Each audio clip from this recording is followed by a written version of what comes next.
జై తెలంగాణ. ఏదైతే నిన్న రాత్రి కొన్ని గర్భిణీ స్త్రీలకి చైర్ల మీద కూర్చోబెట్టి ట్రీట్మెంట్ చేస్తున్నారు అన్న దృశ్యాలు చూసి కవితక్క గారు వెంటనే స్పందించి మహిళా విభాగం తెలంగాణ రక్షణ సేన మహిళా విభాగాన్ని వెంటనే వెళ్ళి ఇక్కడున్న పేషెంట్ల యొక్క సమస్యలు తెలుసుకోమని చెప్పడం జరిగింది. అదేవిధంగా ఈ మహిళా విభాగం అంతా వచ్చి ఈ నీలోఫర్ హాస్పిటల్ని విజిట్ చేసి ఇక్కడున్న సమస్యలు తెలుసుకునే ప్రయత్నం చేస్తున్న క్రమంలో ఇక్కడున్న పేషెంట్లకు సంబంధించిన అటెండర్లు ఎవరైతే ఉన్నారో, ఫ్యామిలీ మెంబర్స్ ఎవరైతే ఉన్నారో వాళ్ళు చెప్తున్న మాటలు వింటుంటే కళ్ళల నుండి నీళ్ళు వస్తున్నాయి. ఒక్కొక్క పేషెంట్ని, గర్భిణీ స్త్రీలని ఎవరైతే డెలివరీకి వచ్చిండ్రో వాళ్ళని ఒక్క ముగ్గురు పేషెంట్లకు కలిపి ఒక్క బెడ్ ఇస్తున్నారు. వాష్రూమ్ సౌకర్యాలు కానివ్వండి, ఇక్కడున్న చుట్టూ కనీసము ఒక పేషెంట్ దగ్గర ఒక్క అటెండర్ని కూడా ఉంచే పరిస్థితి లేదు. ఇక్కడ అటెండర్లు కూడా ఉండొద్దు అని చెప్పేసి సెక్యూరిటీ వాళ్ళు నిర్దాక్షిణంగా గెంటేస్తున్నారు అని చెప్పేసి ఒక ముసలైన కన్నీరు మున్నీరుగా బాధపడుతున్నారు.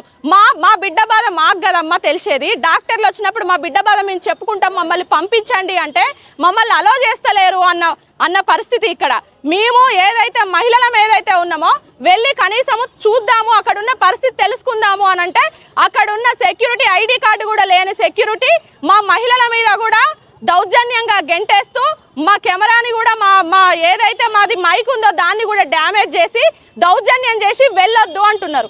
నిజంగా కూడా ప్రభుత్వము, నీలోఫర్ హాస్పిటల్ సిబ్బంది వాళ్ళు అన్ని సౌకర్యాలు ఇక్కడున్న పేషెంట్లకు మీరు కనుక కల్పిస్తూ ఉంటే ఎందుకు మీరు భయపడుతున్నారు? మహిళలమే కదా, మేము వెళ్ళి విజిట్ చేసి అక్కడున్న సమస్యలు, అక్కడున్న ఫెసిలిటీ సౌకర్యాలను చూస్తామంటే మమ్మల్ని ఎందుకు అడ్డుకుంటున్నారు? మేము ఈరోజు తెలంగాణ రక్షణ సేన తరపున, కవితక్క గారి తరపున ఒకటే డిమాండ్ చేస్తున్నాము.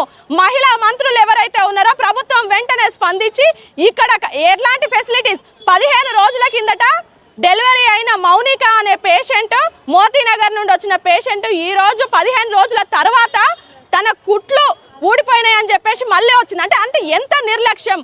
స్కానింగ్ చేయించాల్సిన పేషెంట్ని నడిపించుకుంటూ తీసుకెళ్తున్నారని ఒక అటెండర్ చెప్తున్నారు. అంటే ఆపరేషన్ అయిన పేషెంట్ని నడిపించుకుంటూ తీసుకెళ్తున్నారని ఒక అటెండర్ చెప్తున్నారు.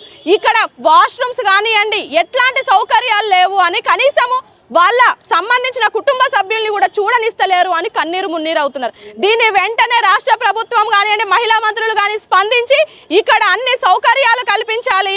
ఇది లేదంటే తెలంగాణ రక్షణ సేన రానున్న రోజుల్లో ఇక్కడ పెద్ద ఎత్తున ఉద్యమం కానివ్వండి, ధర్నా కానీ చేసి మీ మెడలు వంచి ఇక్కడ సౌకర్యాలు తెప్పిస్తామని తెలియజేస్తున్నాము. జై తెలంగాణ, జై కవితమ్మ.